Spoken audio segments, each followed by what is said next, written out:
Hey, Barry. Hey, Al. Oh, no. That's an error code proof as he's sending. How? He uses Twitter. It's Okay. time for Compelled Duel.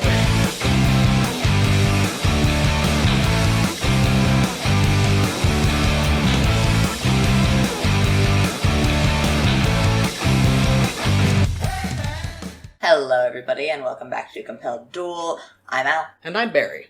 and we are a single-player, co-DM'd, actual play D&D podcast.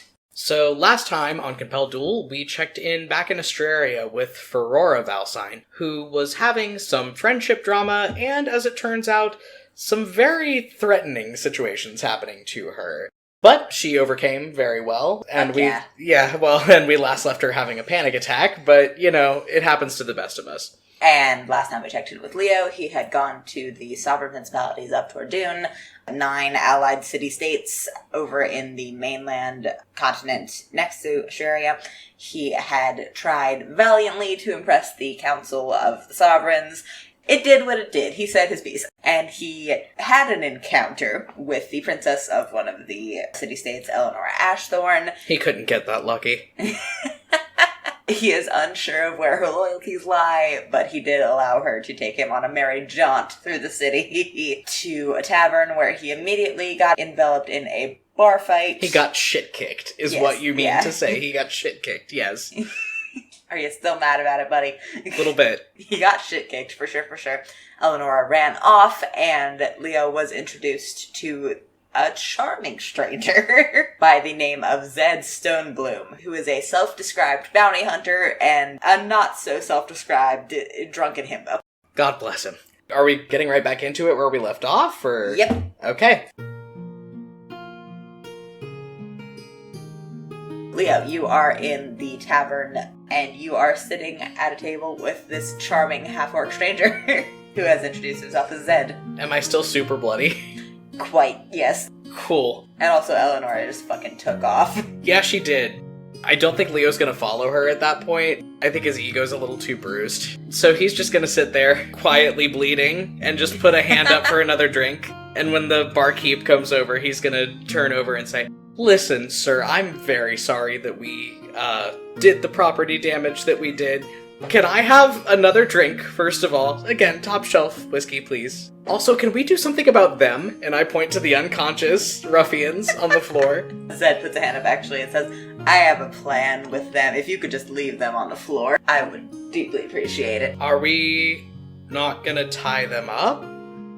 No. I have a plan, like I said. And he drinks like half of his drink in one go and says, "Barkeep, Veldora and ale, please." And the barkeep brings you your drinks, and Zed just goes at it. Yeah, I think Leo takes his in one go. He hurts a lot. Give me an insight check. Okay, I get a +6 to insight. That's not horrible. Dirty 20. Nice. Zed it's a very, kind of sophisticated performance where he looks like he is way more drunk than you think he is. He's definitely drunk, but he looks like sloppy drunk, and you see him just very sharply watching the thugs that you just beat up.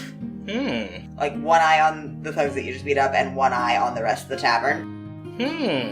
And he just smiles at you over his flag, and he goes, "So, what's a nice guy like you doing in a place like this?" I think Leo polishes off the rest of his drink and just, in a very exhausted voice, says, "That's a very long story for a very short time of knowing each other, and I am way more interested in what someone like you is doing in a place like this." Like I said, he takes another drink. "I've been tailing Tweedledum and Tweedledummer," and he gestures towards the guys that you just beat up, "for a couple of days.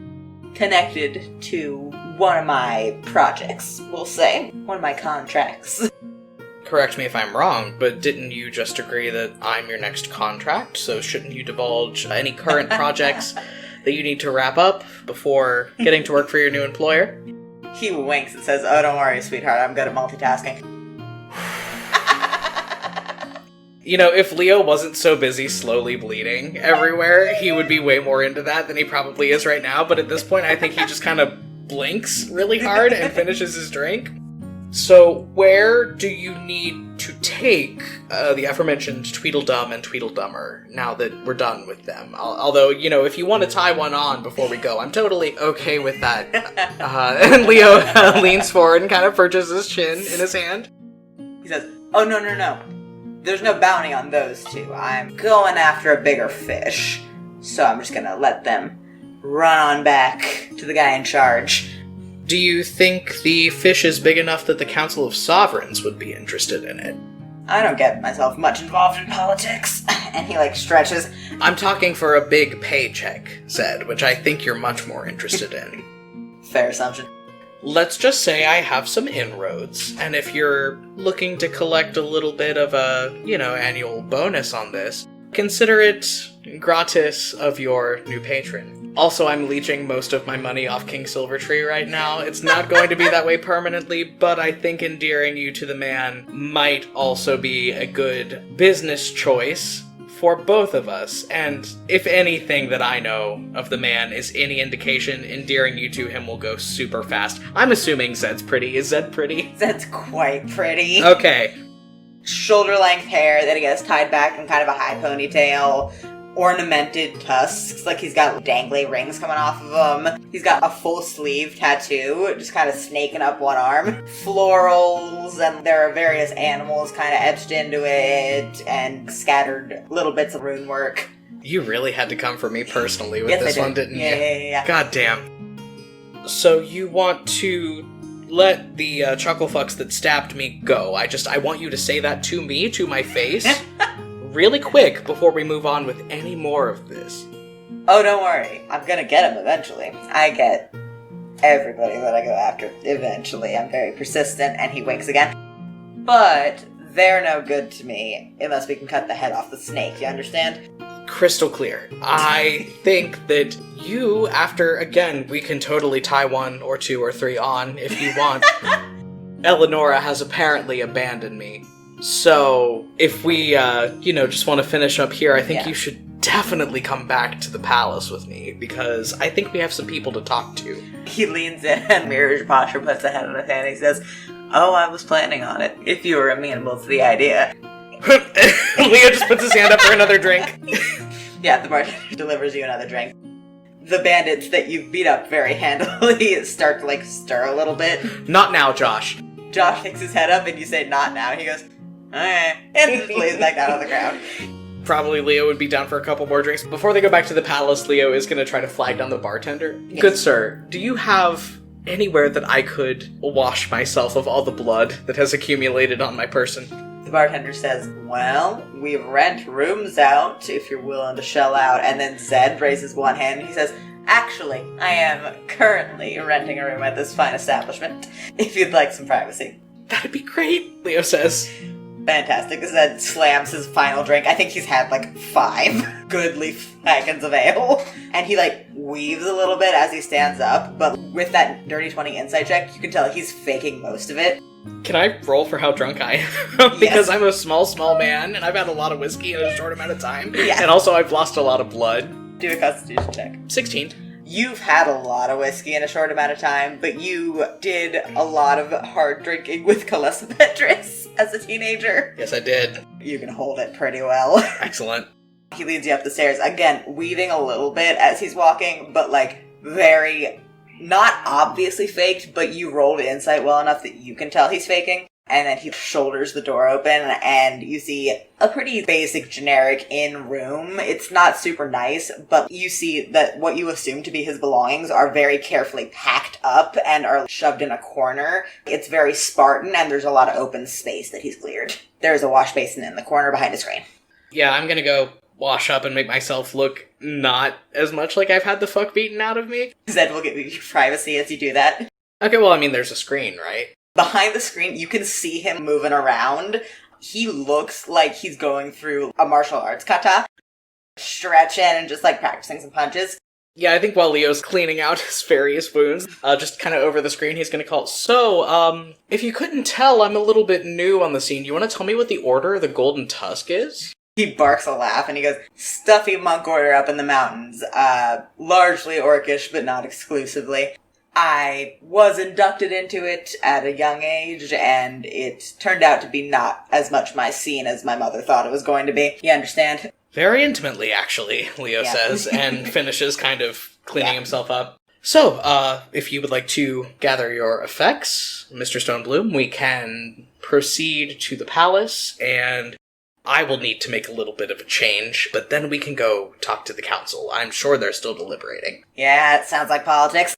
He has 2 bags, but they're not big. They're small enough that he can just kind of sling both over his shoulders. All right, lead the way, pretty boy. So, yeah, they're headed back up to the palace. Is the council still in session by the time we get back? Yes, firmly. Wonderful, okay. I'm just going upstairs and kind of waving him after me, like, come on, come on, come on, come on, come on. Zed's gonna roll stealth. Natural 18, he's alright. I don't really know what my accommodations are like here. I mean, I know I live in the palace, but... I would think you have a nice room. It's not as nice as your room back in Australia, but it's befitting of someone that's won the favor of the king. Do I have my own bathroom? Yes. Okay. Yeah, Leo's gonna just kind of lead him up along the hall and into the room and go, okay, just give me 2 seconds. Gotta do a little more cleaning up, and then we'll go back downstairs, okay? Absolutely. You noticed, by the way, that as he was rolling that stealth check and trying to be more subtle, the fake drunkenness kind of wiped away, and he was very quietly moving through, very subtly and very steady on his feet, like he had not pounded 5 flagons of ale. What is this guy's tolerance? Jesus! Okay. Leo is going to grab, not his former outfit, I think a new outfit, Okay. but similarly constructed, diaphanous elven robes, slit up to the thigh, lots of jewelry, very pretty. Go grab that and take it into the bathroom and do the best he can to kind of patch up what remaining wounds he has. I think he'll just use accessories to cover the ones that he couldn't heal. Fantastic. Real performance. Oh no! Let's see how well that goes. 6. Leo, you've got a big scrape going up one arm where Josh, slammed you into the floor. You cover some of it up, and you do a pretty good job, but you look like you've been in a fight. Yeah. I think he kind of checks himself out in the mirror, and then has an idea and goes, no, you know what, okay, we can make this work. And then goes back out and grabs Zed by the arm and goes, okay, we're going downstairs, come on. Alright, sure. And he goes with you, again, being very stealthy and sure-footed as he goes. I'm going back down towards where the council is still in session. Are there guards preventing me from getting back into the council chamber? There are probably guards at the doors, yes. You could convince them to let you in. Do I see Eleanora anywhere? Yeah, I think Eleanora is kind of leaning against a wall near the door, just kind of picking her nails. Yeah, you were really late for something, huh? Leo says with a big fake smile. I thought they'd be taking a recess. What's gonna happen to me if I go back in there? Also, does she see Zed with us? Yeah, I mean, she was in the bar fight with you. She sized up Zed at the bar and was like, okay. She kind of raises an eyebrow a little bit, but she does not want to comment on the situation. Yeah, she says, I mean, depends on what you're going in there for. I wouldn't interrupt. I have an addendum to my statement, if you want official language. On your head be it. She just kind of raises her hands. Oh, fuck me. This is such a bad idea. I'm taking Zed by one hand, and I get Eleanora by the other, and I drag them both in with me. Eleanora follows you for a couple steps and then pulls her hand away and goes, do not initiate physical contact with the Princess of Estereth, idiot. Okay, well then come. Come on. I'm going. Okay. Yeah, I take both of them in with me, and I don't know what I walk into, but I am going to wait for a lull in the conversation. It's very civil debate going on here. Very slow kind of debate. They're just talking amongst themselves mostly, and it appears that most of them are deliberating and thinking and just kind of writing down notes and getting their shit together to make their own statements. It's very jury deliberation more than anything else. I'm just going to wait for the most socially appropriate lull in the conversation I can, and then slowly raise a finger. King Bertrand Silvertree notices you raise a finger and goes, Leo. I have, if it would please the council, of course, an addendum to my earlier statement. Euphemia Ironsplitter raises her eyebrows and makes a sharp note on a notepad, and then says, go ahead. Unorthodox, but we'll allow it. Okay, I'm gonna go down into the well if I can.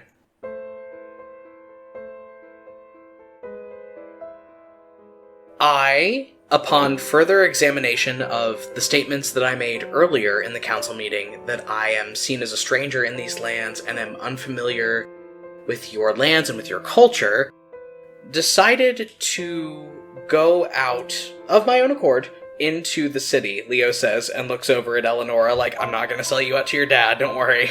She, closes her eyes for a second and visibly exhales. And upon doing so, I became almost instantaneously familiar with some issues happening in the Sovereign Principalities right now that I could perhaps be more help with beyond just sitting in a castle and talking to the council, Leo says. It strikes me, upon further reflection, and he looks really hard at Eleanora again, that you may not be willing to throw your military might and political support behind someone who has done nothing to help you the entire time he has been here. Eleanora doesn't quite smile, but she comes close enough to a smile that you see the tip of one of her teeth come out. And Leo takes another deep breath and says, Today, my guest, Mr. Stonebloom, and I, and he looks real hard at Bertrand and, waggles an eyebrow. Bertrand goes, ah. He doesn't say ah, but his face says ah. Today, my guest, Mr. Stonebloom, and I encountered some members of a local team of miscreants that have been giving Irie some trouble as of late. And I was struck with the idea that since I have, by the power of my nation's sovereign god, been granted a goodly amount of power, perhaps I could do something to help to convince all of you that I am worthy of your support. So I encourage all of you, before you return home, at whatever opportunity we get for all of us to get together and talk in a more open forum, please approach me and tell me whatever issues you are having with your cities that I might be able to help with. I will prove myself worthy of your support through that, if the council will allow it. And Leo's going to bow out of the well. Fang Nightpeak, the king of Tosbury, says, Ruffians, you said. I don't have the full picture of the situation, but my associate here has a more comprehensive understanding. He looks over it and said, please don't hit me for this, I'm so sorry. Zed kind of grimaces a little bit, and then he steps into the well. That, very carefully cultivated, lurching kind of motions that he had earlier, the, weaving facade of being more drunk than he is gone. And he steps confidently into the well and bows. And he makes eye contact with Fang Nightpeak. He makes eye contact with Lubash Thunderbow, who are the two orcish and half-orcish members of the council. And he says, Zed Stonebloom of the Order of the Golden Tusk, at your service, your majesties. And Lubash and Fang both look kind of impressed. Lubash sits back in his seat and crosses his arms over his chest and kind of smiles. That's my boy. And then Zed, just a rakish grin, says, I've been tailing members of a local bandit syndicate that has been operating with a exile from the Thieves' Guild of Stoutwood. He is, from what I've been able to ascertain, ruthless, and he has been targeting Irie for now, but who knows where he'll go next. And then he bobs again in a little bow and steps back out of the well. Leo kind of just gets him by the wrist again and kind of pulls him back and goes, that was all of the additions that I had to my earlier statement. I just figured that it would be of interest to the council. Again, I encourage any and all of you who would like to come talk to me and bring me any of your city's tasks that you believe my power or my associate's power can help with, and we will do our best to help cement better relationships between all of us. And then he's going to bow out of the room and just kind of tug Zed with him. And as soon as they get outside of the room and the door's closed, he's going to turn around and be like, I'm so sorry. A little warning would have been appreciated, but it's not the first time. So, now we wait, I guess. Eleanora goes back to her post at the wall and starts cleaning her claws again and goes, yeah, they'll be in there for a while. Fuck me, we should have stayed at the bar. Zed pipes up and he goes, I don't know, I think your bed's nicer than mine would have been. Not that I'm implying anything. No, yeah, no, Leo says. And he, like, as Leo stammers over that, his smile widens a little bit, and he says, that would be forward. And then he turns and he starts to go, and he says, do you have anywhere where I can get something to eat around here? Kitchens, down the stairs, to the left. Absolutely. And he goes. Leo turns over to Eleanora and goes, holy shit. Raises her eyebrows and goes, yeah. No, I'm being professional about this. He's a bounty hunter. He has valuable skills for me. I am following your advice to get your father on my side, and that is helping out people, right? Like, that's what you were pushing me towards. Becoming the council's errand boy, I guess. I need help to do that. I'm not used to being an errand boy. I'm a fucking Grand Duke. Eleanor says, I said nothing about errand boys, for the record. Oh, but you said a good bit about heroes and duty. And Leo's doing, like, exaggerated air quotes while he's doing all of this. The fact that you put air quotes around the word heroes is why I implied that you should do something for the people. But that's none of my business. I'm doing the best that I can here, okay? Did I do a good thing in there or not? Because I need to know. I think that was pretty good, yeah. And she kind of tilts her head a little bit and she goes, I mean, I feel like the idea of taking out one of the gatherings of bandits in the area would appeal to more than a few people. I know Stoutwoods had issues. I need Bobbin on my side, I mean... Yeah, I think it all depends on whether or not you can actually do the thing that you just said you were going to do. Of course I could do the thing I said I was going to do. I've got magic. She, like, raises a hand and then lowers it and just bites her lip and goes, Yes, I saw the magic. This is me trying, princess. This is me trying. Your efforts are noted. I think Leo winks at her.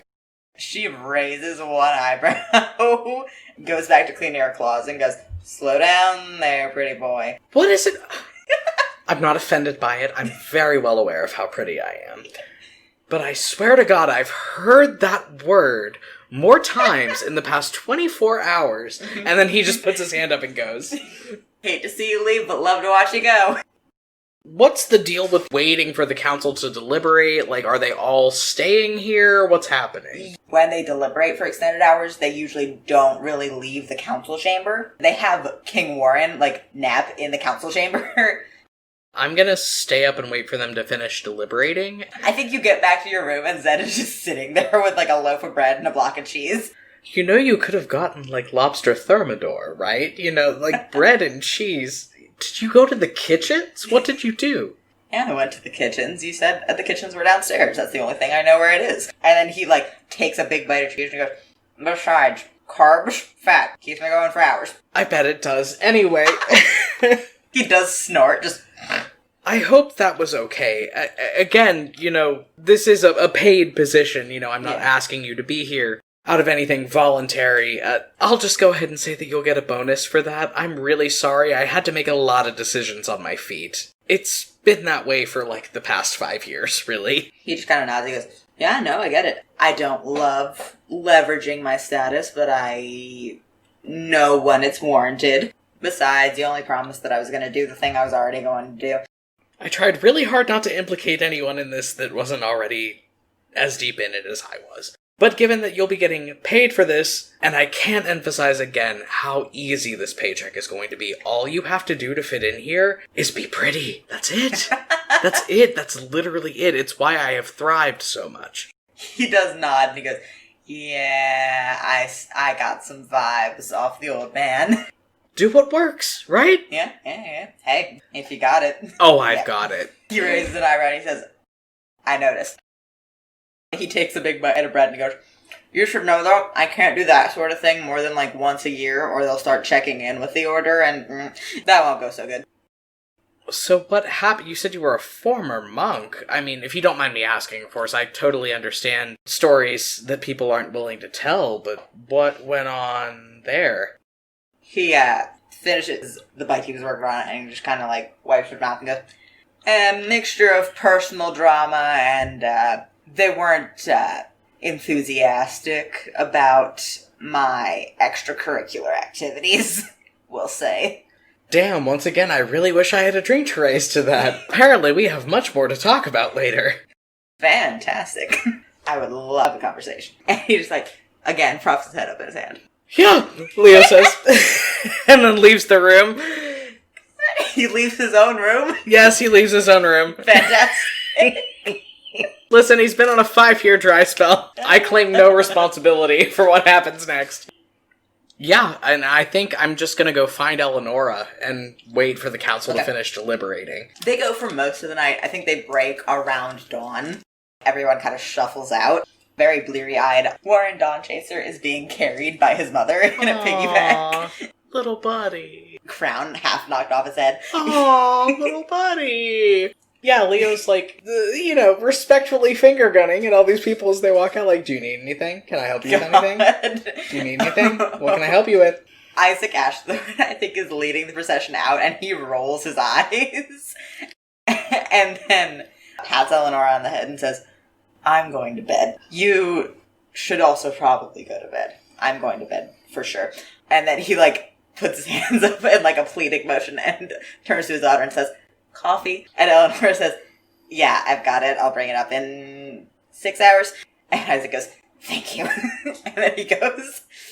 Cool. As the rest of the procession comes out, Bob and Rosebrook, I think, actually stops and, takes you aside and goes, it won't be fast to get in touch with the local Thieves Guild, but if your friend from the Order of the Golden Tusk doesn't really have information on the specific identity of the man he's after, I have some connections with the guild that I could get some information out of. Well, I mean, we would greatly appreciate that, Your Majesty. That's very generous of you. Is there anything else that I can help you out with at the moment? He does smile a little bit. He goes, not at the moment, but I'll be in touch. And the rest of the council kind of shuffle off. I would also like to go I only need 4 hours, because elves only have to trance for 4 hours. Yeah. I would like to go take a 4-hour, yeah, absolutely. trance. Is Zed still in my room eating cheese? It's been a few hours. He has graduated from eating cheese to passed out on a mat on the floor. Okay, yeah, I'm gonna go, find I'm assuming I have a meditation bench or something somewhere that I can just sit down and take my trance. And then sometime earlier in the morning, I emerge from my trance. What happens? It's about 9 in the morning, I would say. I think Zed is up by the time you get back out of your trance and has, left. I think you leave a note that says, went for breakfast and to talk to your nice goblin friend. Oh no, Leo says. Oh, can I find them? This is so bad. Go ahead and make a survival check. I can't bear the idea of the two of them talking about me without me being there. 12? With a 12, it takes you a good minute, but there is, I think, a dining hall in the palace. Not a formal dining hall, but a place that has, a few benches and tables and things that people can go and the staff go to eat in the morning. And you find Eleanora and Zed sitting at a bench together, not deep in conversation, just kind of idly chatting as they just go at a full fucking spread of breakfast. Zed, with a strip of bacon in his mouth, raises a hand as you come in and goes, hey, over here, come sit down. I go sit down as their food. Yes, there's food. Leo just puts a finger up. Can I get a Bloody Mary? And as you're waiting on that, Zed's gonna say, okay, so you're coming with me to get this guy, yes? Yeah, sure. I mean, if you don't want to. No. I mean, I made promises, and making promises is my whole new thing now, I guess. Eleanora snorts into her coffee. You shut up. You're not coming with us. I am definitely not, no.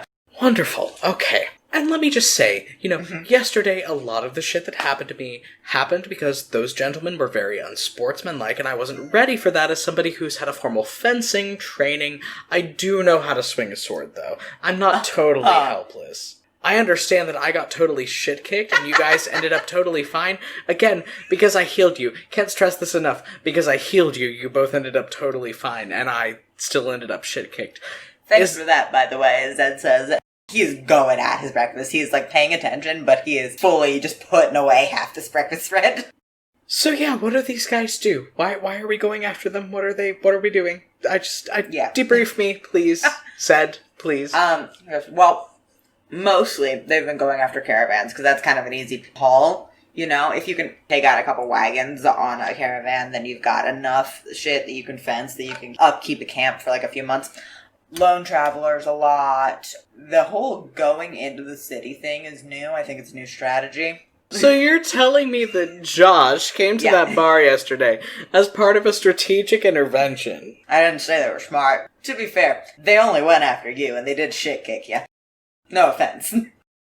I don't think it's necessarily the smartest move they've made, but from what I've been able to pick up about their numbers, if they decide to go serious about going into cities and just picking people off in dives, then it's gonna get real bad for the little guy real fast, you know? Fair enough. Okay, so you know where these people are. I go with you. We handle the situation. We endear ourselves to the eyes of the council. That gets you a bigger paycheck. That gets me the military support I need to do what I need to do. It sounds mutually acceptable for everyone. I think, really, the only person we need to take out is their leader. You know, he's the only one with formal thieves training. He's the only one that I think is going to be making these strategic moves. I think we take him out. It's mostly just the rest of them scattered through the countryside, and the rest of them are pretty run-of-the-mill guys like fucking Josh yesterday, right?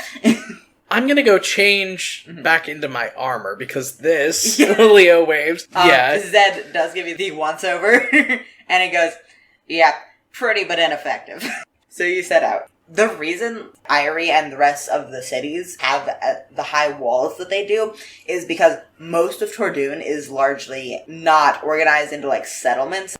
Given the civil war that was happening recently, a lot of populations got kind of decimated in, like, a lot of the smaller towns. So there are a lot of people just kind of roving around, just trying to get by, trying to get the resources that they need.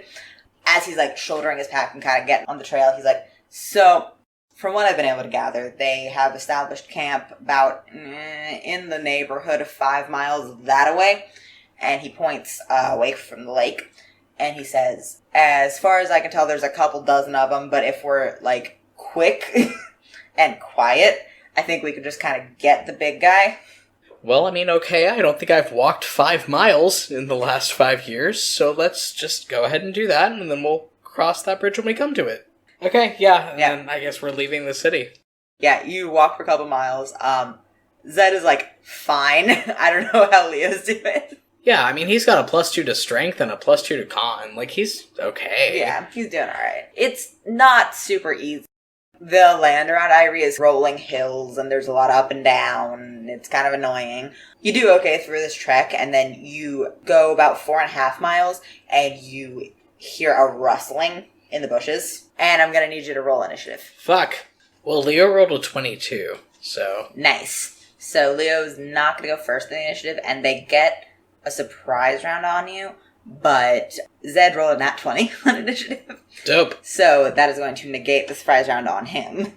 You see a bandit run out of the bushes, short sword raised, and Zed just, like, reaches up and clocks him. So he does 10 damage. So I think he was, like, 10 feet ahead of you, just kind of going ahead on the path, and he ducks back and goes to be back to back with you, and then spreads his arms and smiles and goes, boys, can't we discuss this? 2 have come out of the bushes. 1 is going to go ahead and make an attack on you. 18. That's going to hit. That's going to hit. Yeah, just barely. Yeah.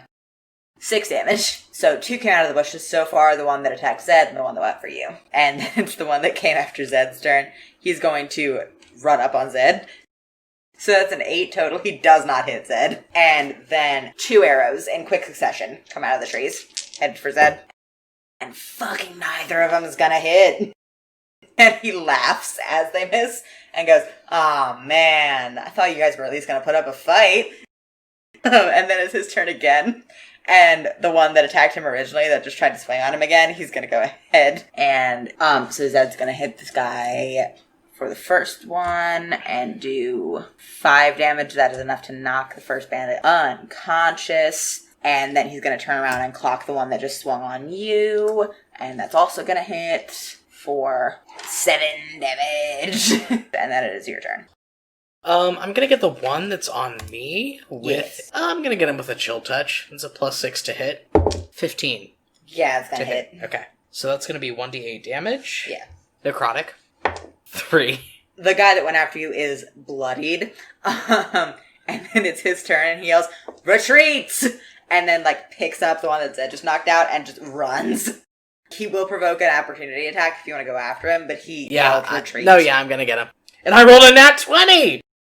Yeah, no, that's a nat 20 with my longsword, so that's 2d8 plus my strength damage. 16. No way this man's not knocked out. Yeah, he had 3 hit points left. Good night, sir. You knock this guy out as he's going to pick up his wounded comrade. And there's a loud rustling noise from the trees as the other two book it. You are out of initiative and you can follow the rustling. I mean, I look over at Zed and I just shrug, yes? He picks up the bandits that are on the ground, slings them over his shoulder and goes, "Let's go negotiate."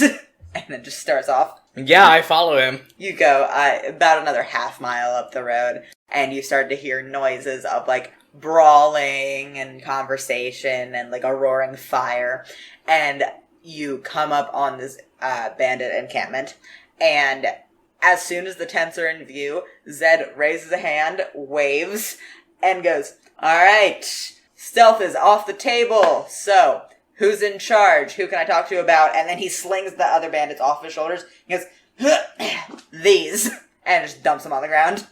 "Anybody, take me to your leader, hello." Out strides you know what a half-halfling looks like at this point from knowing Warren Dawnchaser. Half-halfling dude, small but not overly so, thick handlebar mustache, and a little tiny ponytail, comes walking out and he says, "I heard that people wanted to have a discussion with me." And then Zed smiles real big and he says, "Hello, I would love to go over your options about willingly going back to Stoutwood with me or getting knocked out and going there on my back."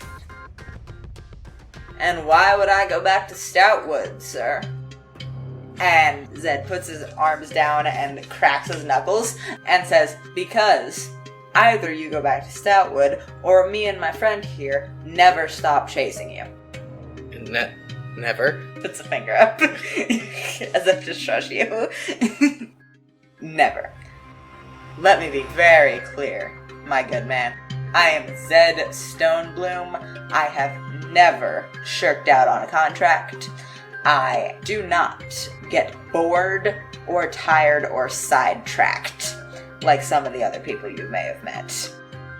And I'm Leoril Valcyne, and I'm the Grand Duke of Astraria, and I'm doing this for a very specific political boon, so you can only imagine how invested I am in this. Zed nods as if you said something impressive, even though you have not, and goes, "Also, he does magic." Also, I do magic! And I do a controlled sacred flame in both of my hands. The bandit captain's gonna nod to himself a little bit and goes, "I see no reason why we can't be gentlemen about it. I'm very willing to take you, Mr. Stonebloom, and your friend there in 2-on-1 combat." I mean, Leo looks over and said, yeah, right? Zed just kind of nods and goes, "Alright, show me where." Remind me what your passive perception is. My passive perception is 16. The bandit captain nods and then just a big magnanimous smile says, "Absolutely, let's go. There's a clearing over here. I would be more than happy to have a gentleman's congress with you fine sirs." I don't have a gentleman's congress with anybody that hasn't at least bought me a drink first. Zed laughs. The captain just, again, that big magnanimous smile says, "Of course, I don't have a problem with that." Well, yes, I mean, Josh is one of yours. Has anybody talked to Josh yet? I don't need to have a discussion. I'm very secure in my position, and I surround myself with very accepting people. Good for you, Josh. And the bandit captain says, "Quiet now, Josh." And Josh just says, "Sorry, Hunter." Hunter! Leo says. No, I'm sorry. What? No, hold up. Zed, I'm sorry. I know this is totally intruding on your victory. Oh, no, absolutely. I'm right there with you. What? Josh and Hunter? What's the name of your gang? Sigma Chi Epsilon? I've been to college. I know how this shit goes. That says, "You've been to college?" It was an honorary degree, but yes, I did go. He says, "I just kind of thought it would be a more impressive name. I've been chasing this guy for a couple months." Cracks his knuckles again. Alright, Hunter, let's get this over with. Okay, let's roll initiative. God, let's roll initiative. That'll be an 18 for Leo on initiative. Nice. We're gonna have to institute the natural 20 roll again, because Hunter steps into this, like, cleared out space, and he, like, settles into a fighting posture, and then he whips his shirt off. You see for a second that he is fucking shredded, and then he's gonna go ahead and... My friend said that Hunter the Bandit was shredded. That Hunter the Bandit had an 8-pack. And then Hunter the Bandit is going to go ahead and make a total of 6 attacks. Fuck! He gets a surprise attack because he rolled in that 20. So he's going to make a total of 6 attacks on Zed. Ouch. Not me, I'm there. Yeah, but you're like a little dude. He'll live to regret that choice, it's fine. Okay, he's going to just barely hit on one of those first 3.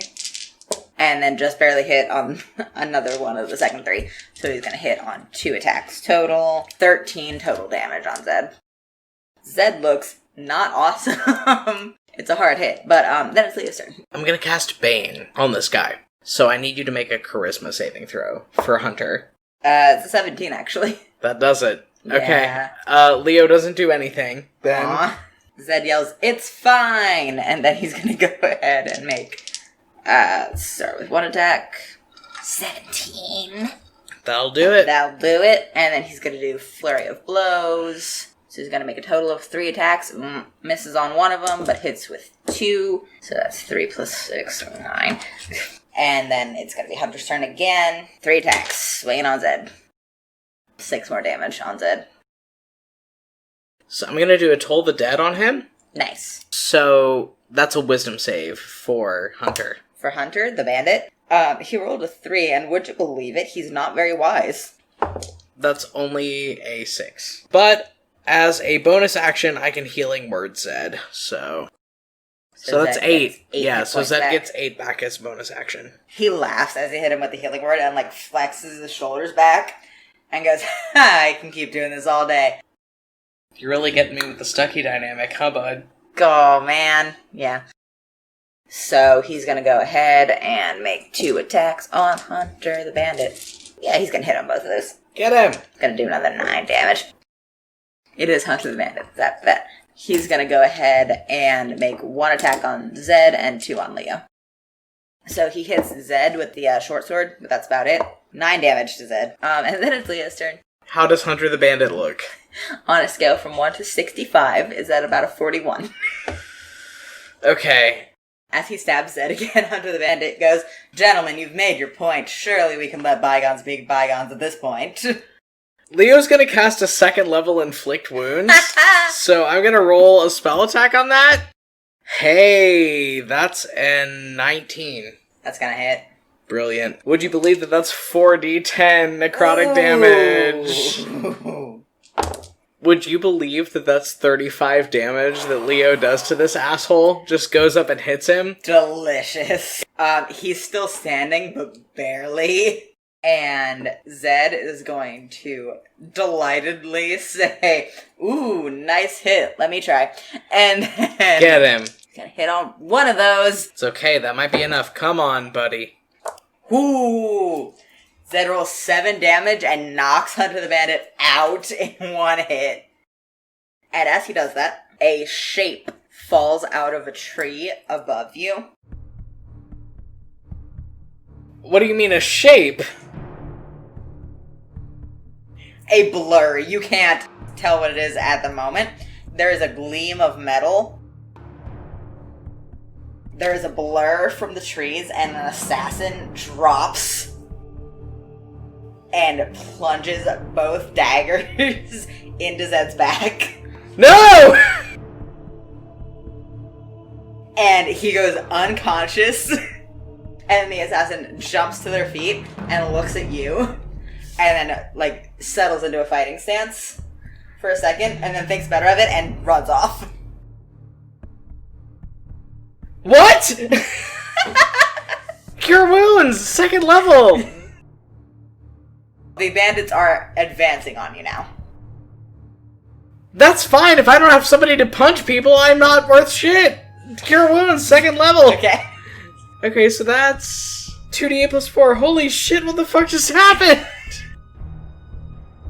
That's 16 hit points back for Zed. Is he okay? He's at 17. Okay. Yeah, so you go ahead and heal Zed. And he, blinks awake and then sits bolt upright. And then he is going to get to his feet. And he has been kind of, swaggering since he came into the clearing. He is going to stand up to his full half-orc height and square his shoulders. And then as some of the bandits in the camp are advancing, he yells, "If any fucking one of you takes one more step, I will snap your neck." And all the bandits stop walking. Leo bites his lip real hard. Yeah, Zed cracks his neck. Alright then. And then I think when he got knocked down, he got a little ruffled, so he's gonna brush dirt off of his shirt and tighten his ponytail, and then turn back to Leo and go, "So, what do you say we take this one back to the city?" You realize that that's not who knocked you out, right?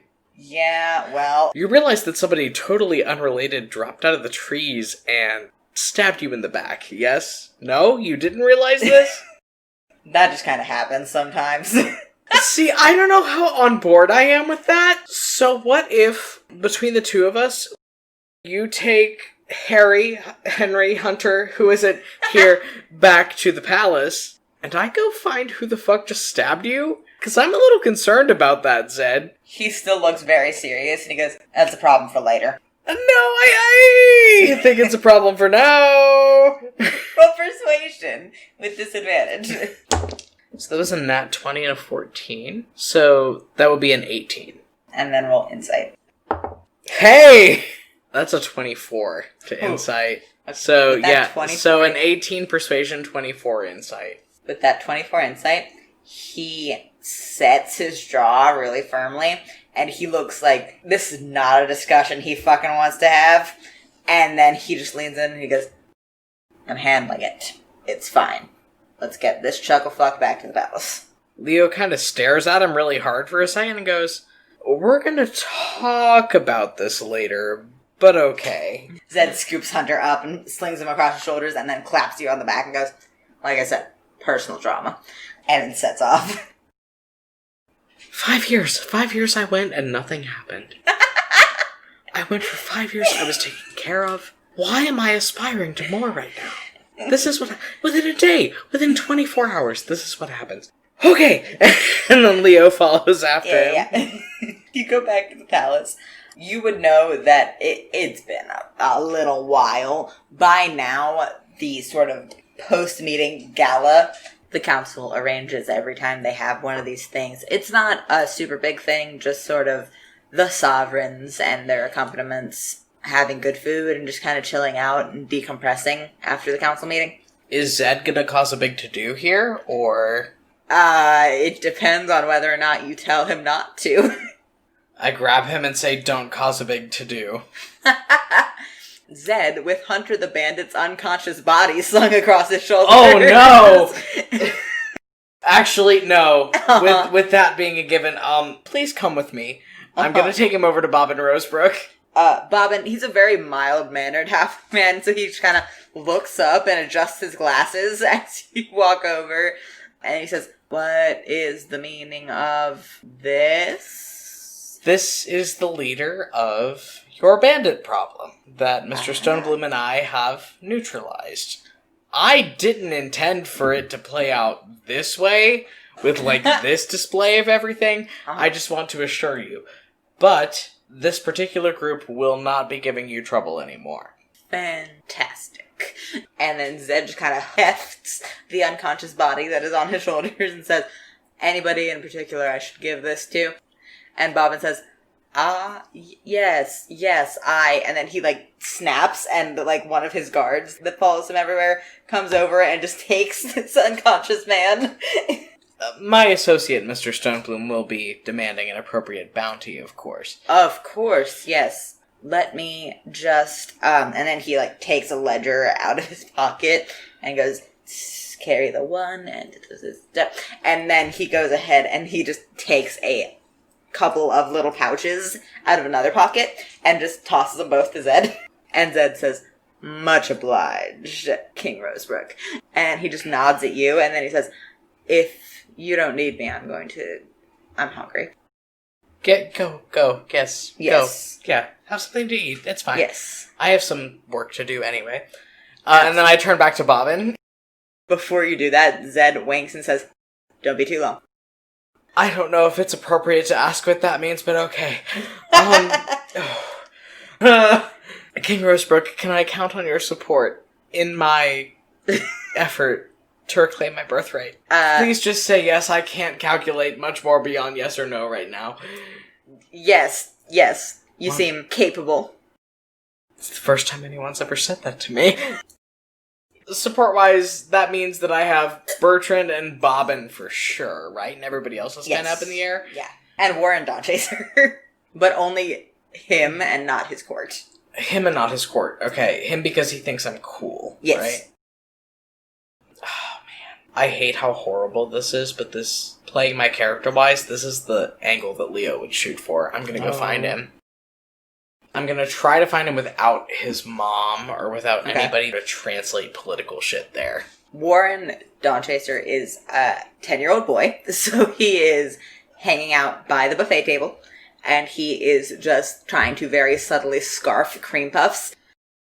I think Leo leans over and, grabs one of his cream puffs and, shoves it in his mouth and just eats it. Warren looks up, he's got whipped cream around his mouth and on his fingers, and he goes, hi. Hello, Your Majesty. I was wondering if I could talk to you for a second, Leo says. Warren says, and then he, this big swallow, and grabs a napkin and, wipes his fingers off and does not notice that there's whipped cream on his mouth. And he goes, yes, you may have an audience with me. Tries to, straighten his posture in that very 10-year-old trying to be taken seriously way. With you, King Dawnchaser, yes? Yes. Yes, Your Majesty. Yes, of course. Listen, I think that we have some stuff that we could talk about, you and I. Warren, can I call you Warren? You can call me Leo. That's okay. Yeah. Warren, you love your mom, right? Yeah. A lot of the other kings in the next couple months are going to tell you that you should not listen to me, and should not support me, and should not send people to help me. Why? Because the role that I have and the power that I have doesn't affect anything in Tordun. Okay. But when they tell you that, I want you to remember something. You love your mom, right? Yeah. I am trying to go home and take something back that my dad took from me. My dad took my mom from me.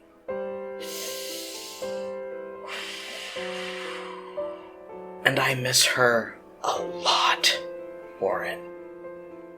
Warren frowns, and he tilts his head and he goes, took her like they took my dad? Almost exactly. Oh. Okay. His eyebrows draw in that very serious 10-year-old face. Okay. So, you're mad, right? I've been mad longer than you've been alive. Yes. Okay. And then he, sticks his hand out to shake. Leo's gonna lick his hand and shake. Leo knows how 10-year-old shit works. Yeah. Warren giggles. Shakes your hand and he says, I'll help you get home. And we can throw your dad in the dungeon. That's one of our options, yes, absolutely, Leo says. And then Warren nods and he says, do you want a donut? I would love a donut. Is your mom around? Mommy's talking to King Ashthorn. Of course she is, Leo says, and goes, thank you for the donut recommendation. This is delicious. Yeah. I can't wait to talk to you again. You're so cool. You're so cool. No, you're so cool. And Leo goes to find Warren's mom. Queen Regent Wilhelmina Dawnchaser is over talking to Isaac Ashthorne. She's very obviously wrapped up in the conversation, or she would be keeping a better eye on her kid. But she's like in a heated, furious debate with King Ashthorne. Roll me an insight check. 21. She has a white-knuckled grip on a teacup. It is a very quietly heated debate. She looks like she wants to throw something. At Isaac, or... Maybe. Can I look around for Eleanora? Eleanora is sort of wrapped in conversation with Euphemia Ironsweater's niece and a couple of the other heirs to the other thrones. Just kind of quietly in discussion. She looks relaxed. It doesn't seem like they're talking about anything really important. I'm gonna go ask her to dance. You go over. A couple of the other heirs to the thrones kind of give you distasteful looks. Although... I wink at all of them. Yeah. Although Lubash Thunderbow's oldest son sizes you up and just kind of nods. I wink at him extra hard. He laughs super loud and then claps Eleanora on the back and says, "I'm gonna go get punched." And then goes. And Eleanora says, "Leo, what are you doing here?" Asking you for a dance so I can go eavesdrop on somebody. At least you're upfront about it. And then she bobs a curtsy and she says, "You may have this dance." I'm ever so grateful. And he sweeps her up. I'm gonna go over and try to eavesdrop on what Warren's mom is talking about with Eleanor's dad. Roll stealth and investigation. Hey, not horrible. Stealth is gonna be a 19. Okay. Investigation is gonna be a 14. Eleanora rolled a 6. Between the two of you, I think, yeah, it's an average of like a 12. I don't think you go unnoticed, is what I'll say. As you cross the dance floor, you can hear Wilhelmina Dawnchaser going, "Just because you're too hesitant to act as usual doesn't mean the rest of us need to hold back in grabbing advantages. And you may not be worried, but I have a 10-year-old on the throne." And Isaac snaps back, "Wilhelmina, let's not be hasty, is all I am saying." And then he sees you. And then he half turns away from the conversation and sharply gives a little wave and says, "Eleanora, darling." I think Leo is gonna give the small of her back a little tug and then let her go. Eleanora gives you half of a confused look and then draws back from you and goes over and just doesn't hug her dad because they're in a very formal setting, but bobs her head and says, "Good evening, Daddy. I hope you're enjoying the party." And then Isaac says, "Oh, absolutely. And I see that you are making friends." And Eleanora smiles and she says, "Really more alliances, but you know how I am." I think Leo just gives her like an eyebrow wiggle. She does not acknowledge it at all. And Isaac says, "I do." And then just grabs her by the shoulders and kisses her forehead and says, "Run along, go have fun. You don't have to stay here with all these stuffy old people." And then Eleanora says, "Noted." And then she turns and she looks at you and she says, "Do you want to get out of here?" And you see Isaac Ashthorne's mouth press into a line. Can I roll an insight check on what she meant when she said, "Do you want to get out of here?" Oh, go ahead. Dirty 20. She doesn't seem to explicitly mean anything suggestive by it. It's more just a friendly invitation, but she seems like she said it very carefully in a way that you can kind of interpret. I don't want to make this guy mad at me, is the whole thing. Oh, he's got a very powerful military. I don't want to do this. But also I'm bisexual and I have no impulse control.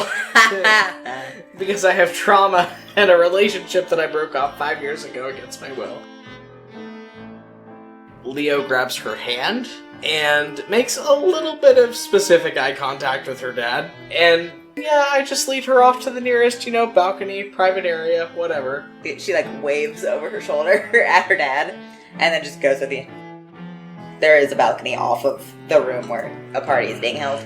So is this what you had in mind? I didn't have anything in mind. Well, I decided to take your advice. Oh, did you? I did. I beat up a bandit captain today from Mr. Stonebloom's help. After you abandoned me in an unfamiliar part of the city, I took your advice, and I made steps into getting out and helping the common people. And I just wanted to make you aware of that.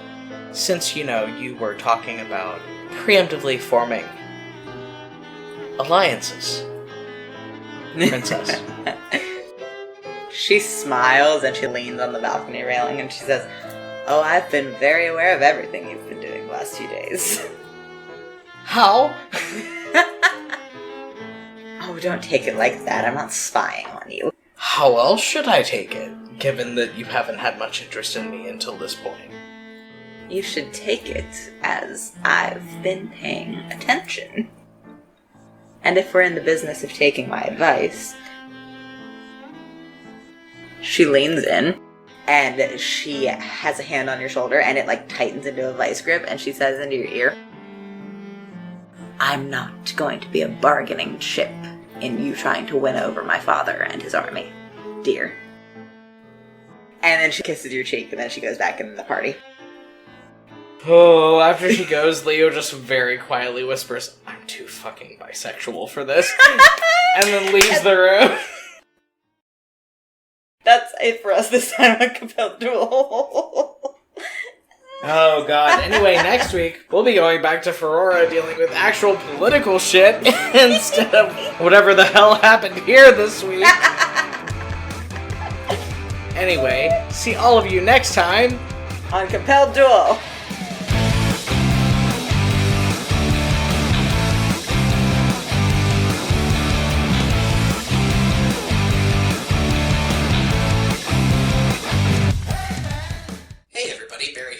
Script, just doing some housekeeping things here at the end of the episode. First and foremost, we want to thank everybody for listening and hopefully sticking with us from previous episodes. Our Patreon blew up, and so did the fandom. So as a result of that, we are actually going to be transitioning to doing weekly releases now rather than bi-weekly. So you guys are going to be getting a new episode of Compelled Duel every Friday, or if you are a member of our Patreon, you will be getting one every Thursday. As always, we are on social media. We are on Twitter, Tumblr, and TikTok at Compelled Duel, and we also have Compelled Duel audios on TikTok where we post audio snippets from the show.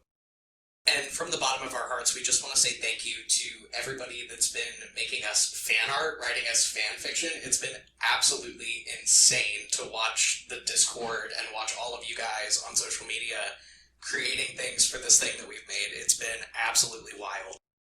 Again, another big thanks to all of our patrons, Lainey, Beacon, Miriam Alcantar, Cameron Childers, Jimmy Nguyen, Taylor Ross, Kate, Gabriel Gonzalez, Lily Collins, Zoe Olson, Plushy, Alex, Corinne Dowell, Lizette Chapa, Nisha, The Heart Road, and Peculiar Wizard. Thank you guys so much for your support. We were actually able to majorly upgrade our recording setup thanks to your guys' pledges, and you guys can probably tell by listening to me right now how much better it is versus the quality of episode 4.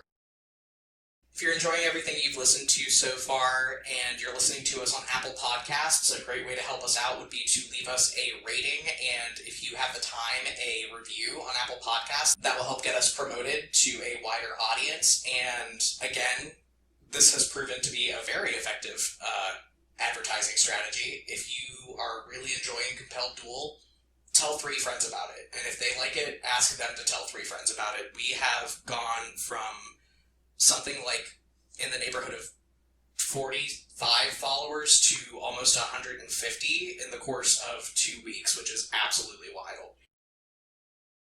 Thank you guys so much for everything you've done to help get us off the ground, and we really hope you're still enjoying.